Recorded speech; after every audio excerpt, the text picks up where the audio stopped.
I want y'all to take a look at this guy and tell me what you see. Do you see an overweight convenience store worker just trying to live a normal life, or does he give more of a top 5 assassin in all of Japan type of vibe? Well, if you said either of those, you'd be correct, because in Sakamoto days, our main man Taro Sakamoto is exactly that, an ex-assassin who tried to leave his past life behind for his wife and daughter, but he might have gained a few pounds in the process. But don't let his bigger demeanor fool you, he's still one of the best assassins of all time. The question is, does he still have enough skill to protect the ones he loves though? This is the question that Sakamoto days asks when he suddenly shot back into his old life and has to fight previous friends and enemies alike, with a new family rule of absolutely no eliminating anyone. If any of that sounds interesting to y'all, I'd advise you go and watch what's out of Sakamoto days so far, but with that said, there's still a bit more to this world than appears on first glance. So today I want to dive deeper into what Sakamoto days has to offer. The characters, fights, story, mystery, power, the series has quite a lot, so get ready as we jump right into the world of Sakamoto days. But just a heads up to all the anime only watchers out there, this video will have a lot of manga spoilers just because there's so much content, but alright, let's get into it. Sakamoto is introduced as a family man who left his past life completely behind, but as we know, things didn't go exactly as planned. Around 5 years after he retired, it seems like everyone from his past life began to resurface due to a $1 billion bounty placed on his head. Not super long ago in the manga, we also found out why that bounty was placed, but I'll get to that a little bit later. All that matters right now is that Sakamoto is a very different man than he was before, and with all these people coming back into his life, things are getting pretty crazy.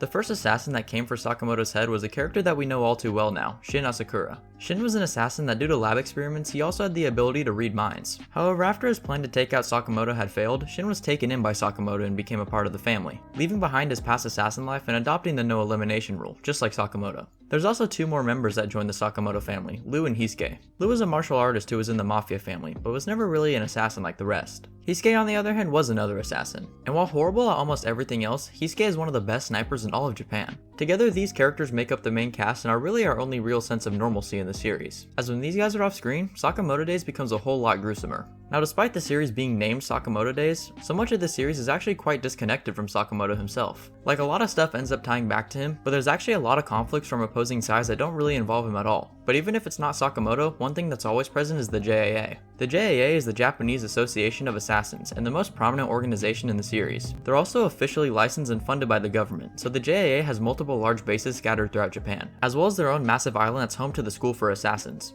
The association has about 1,000 members, with 400 of those being professional hitmen. Being a hitman isn't just some shady underground side hustle, it's actually a fully functioning business model with call centers, dispatchers, information brokers, suppliers, cleanup crew, and all kinds of other resources. Usually a client will call the JAA and request an assassination, and they'll assign someone to take on the job, and after that job is completed, the hitman usually keeps 70% and is required to give the JAA 30%. And if they don't pay up their 30%, I think that you can guess what happens. Now with all that said, the JAA isn't just made up of some 400 average level assassins. There's actually one group at the very top known as the Order. The Order has a maximum of 10 people, although there's never actually been enough people to fill up that many slots. To get into the Order, you either have to prove your worth with incredible skills or defeat a previous member of the Order and take their place. In the manga, there's currently now only 3 members of the Order. Not that everyone else got eliminated, but the whole organization is kind of dissolving. But as for most of the storyline, there were quite a few members of the Order. Sakamoto himself was actually a previous member of the Order before going rogue, as well as his good friend Nagumo. Then there's also Shishba and Osaragi who are some fan favorites, as well as Mr. Takamura who's the strongest fighter in all of Sakamoto Days, and a couple more as well. Suffice to say, the Order is super strong, and the market of assassins is a lot more common than you would think.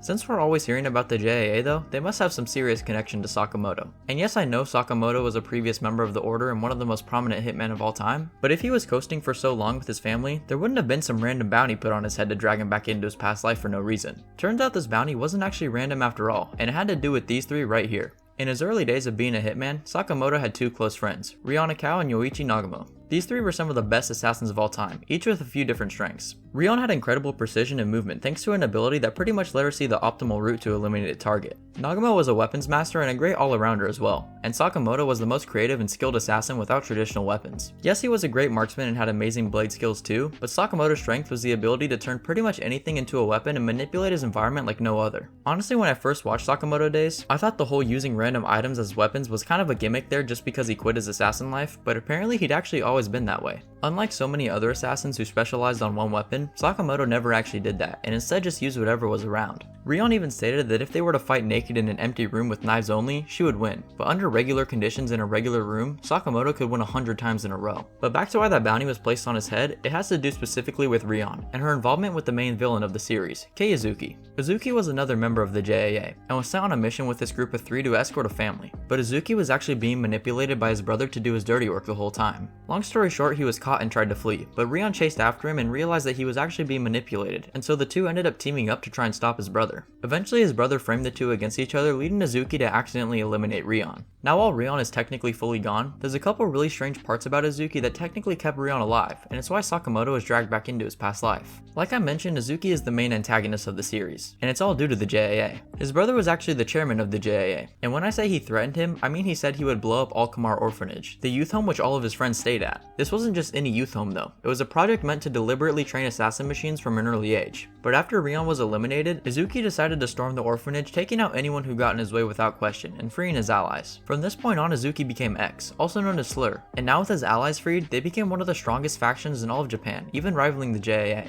After all that, you could probably understand why Izuki would want to dismantle the organization, but his plans were actually so much more than that. Not only did Izuki want to tear down the association, he also wanted to let the world know all about assassins, as well as normalizing the act of violence by making eliminations legal. But if you recall, there's just one thing about Izuki that makes him flawed, and it's DID. DID, also known as dissociative identity disorder, is a rare condition that develops usually due to trauma, where a person creates another personality in their own head. After the events with Rion, this exact thing happened to Izuki, so although Rion is really gone, Izuki created an exact replica in his own body. But these days, Rion and Izuki have two very different ideologies. Since Rion would sometimes have control of Izuki's body, she tried to end his life, but she physically just couldn't do it, because apparently there was some kind of mental block inhibiting her movements. And that right there is the very reason Sakamoto had that hit placed on his head. Rion only knew of one man that could possibly stop Izuki, and that was Sakamoto, so she placed a hit on his head to bring him out of retirement and lead him straight to Izuki. Little did she know though, he's not exactly the same assassin that he used to be. So that's pretty much the key characters and plot of the series, but there's still a few more specific things that I wanted to mention that I find super interesting, and also some of the only issues that I have. For one, there's so many cool characters in Sakamoto Days. I absolutely love Shin's growth from a lower level assassin to a real force to be reckoned with as he learns more about his ESP, as well as Nagumo, who's a super fun and cool character. Kendaka is probably my favorite underrated character as well, but more than anything, I want to mention Mr. Takamura, because I think he's a great interpretation of the strongest. When you have an insanely OP character in a verse where everyone else is of similar power level, it can be kind of hard to balance fights and seem somewhat fair. And Sakamoto Days did something that I never have seen before with their strongest character.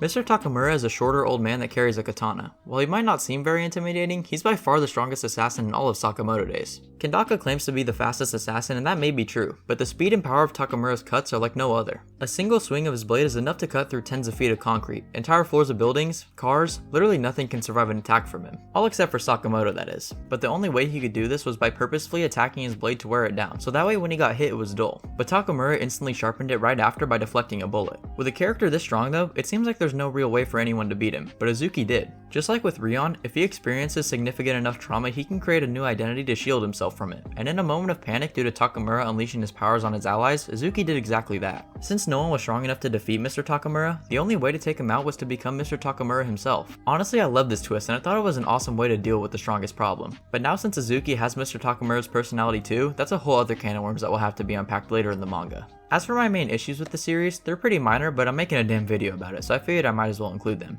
The first is that in my opinion, there might actually be too much violence. I understand that the whole thing is about assassins, but the series was kinda introduced as assassin meets slice of life realism, but that kinda vanishes after a bit. At first it's Sakamoto versus assassins while still maintaining his family life, but we don't really get those chill moments anymore. Half the fun of Sakamoto Days was getting to see him interact with his family, but these days his family is rarely ever even shown. And don't get me wrong, I really like the action-packed nature of the series. It just seems a lot different now than how it was originally introduced. My only other gripe is just the complete lack of any kind of power system. I'll put a video in the description that I just did on what makes an anime power system so good, and even though I really like the characters and fight scenes, there's just no real system to base anything off of. Shin can literally read minds and control the minds of others, but it's not actually superpowers, it was just science experiments and it can somewhat be explained off. But Takamura being able to slice buildings in half, Rion Izuki being able to see paths when she's fighting people, Kendaka being able to vanish out of thin air, one of the members of Izuki's group even just has straight up lightning powers, but there's technically no actual power system. It's pretty cool, so it doesn't really matter that much at the end of the day, and I am being pretty nitpicky, but I just wish that there was something that made all these feats a little more explainable. But anyways, that's about all I have for you guys today.